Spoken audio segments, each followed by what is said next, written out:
இடம் யோகா பயிற்சி மையம். கதாபாத்திரம் யோகா மாஸ்டர் மற்றும் மாணவர். ஆஹா ஆஹா, வாங்க பண்ணலாம் யோகா. இதுதாங்க எங்களோட கம்பெனி. இங்க என்ன ஸ்பெஷல் தெரியுமா? கேளுங்க. என்ன ஸ்பெஷல்? நீங்களும் கேளுங்க. எல்லாரும் கேட்டாச்சு. சொல்லுங்க தம்பி, சொல்லுங்க. உங்களால உங்க 2 கையும் ஒன்னா தூக்க முடியுமா? முடியும். அப்படியே வலது கால முதல்ல தூக்க சொல்லி இடது காலையும் தூக்க வைப்போம். அப்படியா? என்ன சார் இவ்வளவு பெரிய யோகாசனம் பண்ண போறீங்க? நாங்க என்ன 4000 வாங்குறோம்? வெறும் ஜஸ்ட் 3990 ரூபா, அவ்வளவுதான். சரி தம்பி, இதுக்கு எவ்வளவு கட்டணும்? சார் இதுக்கு வெறும் ஜஸ்ட் 3990 ரூபா கட்டினா போதும்.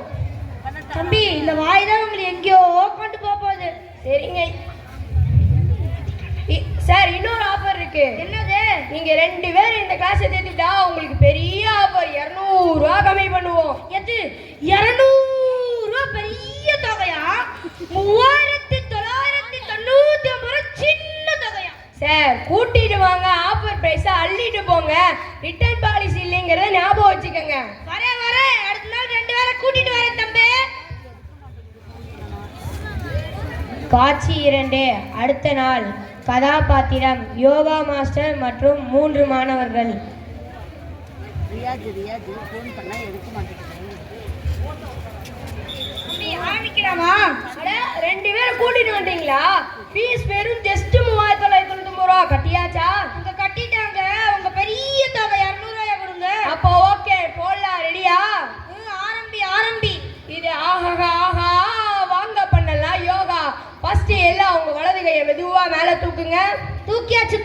அப்புறம் சார் யோகால கத்தக்கூடாது சார், காமா இருக்கணும். அப்படியே இப்ப மெதுவா உங்க இடது கையும் மேல தூக்குங்க. சூப்பர், அருமையா பண்றீங்க. இப்ப மெதுவா உங்க வலது காலை மேல தூக்குங்க. இதுக்கே சிரமப்பட்டா எப்படி? இப்ப மூச்சை மெதுவா இழுத்து விடுங்க. இப்பதான் கவனமா இருக்கணும். அடுத்து உங்க இடது காலையும் தூக்க போறீங்க. அப்படியே மெதுவா கண்ணை மூடுங்க. முடியாச்சு. பாய். இப்ப அப்படியே உங்க முதுக மெதுவா வளைங்க. இப்ப தூக்குங்க உங்க இடது காலையும். என்னடா இது பித்தலாட்டமா இருக்கு? சார் உங்க ஆசை என்ன? உங்க இடது காலையும் வலது காலையும் தூக்கணும், அவ்வளவுதானே. தூக்கியாச்சு. இதெல்லாம் வீட்ல உட்கார்ந்து பண்ணுவேனேடா.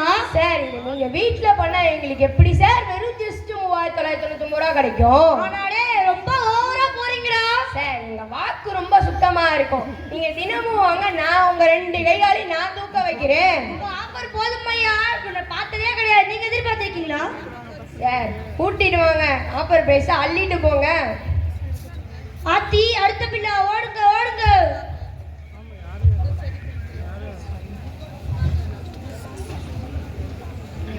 காட்சி 3. கதாபாத்திரம் விற்பனையாளர் மற்றும் ஊர் மக்கள். இப்ப நம்ம ஒரு பொருளை சேல் பண்ண வந்திருக்கோம். என்ன பொருள், என்ன ஆஃபர் நம்ம சொல்லக்கூடாது, அது மக்கள் நீங்க தான் சொல்ல போறீங்க. அதிர்ச்சியில பாருங்க, நீங்களே சொல்லுவீங்க நம்ம ஆஃபரு. ஐயோ அம்மா ஆஃபரு. பாருங்க, கேளுங்க, நம்ம ப்ராடக்ட்டுக்கு ஒரு டேக்லைனே இருக்கு. அப்படி என்னப்பா இங்க இருக்கு? அட நீங்களும் போய் பாருங்க, நீங்களும் சொல்லுவீங்க.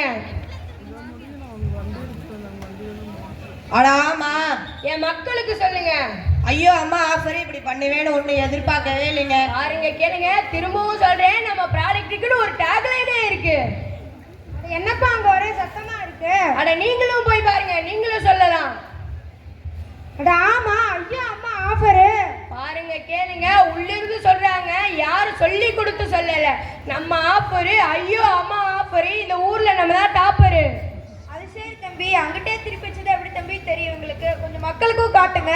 சரிங்க ஐயா பெரியவரே, நீங்க ஆசைப்பட்டீங்க, நீங்க எல்லாம் ஆசைப்பட்டீங்களா? தம்பி அந்த பேனரை கொஞ்சம் இங்க திருப்பி பாருங்க. சொன்னனா நம்ம ஆஃபரு, ஐயோ அம்மா ஆஃபரு. அட இதுதான் உங்க ஆஃபரா? அட ஆமாங்க ஐயா பெரியவரே, A to Z எல்லா ப்ராடக்ட்டும் நம்மள்ட்ட கிடைக்கும். அது சரி தம்பி, ஏதோ டேக்லைன் இருக்குன்னு சொன்னீங்களே, அது என்ன? ஐயா பெரியவரே, 1 வாங்கினா 1 ஃப்ரீ, முதுகரிச்சா கொஞ்சமா சொரி. என்னென்ன சொல்றேன் பாருங்க.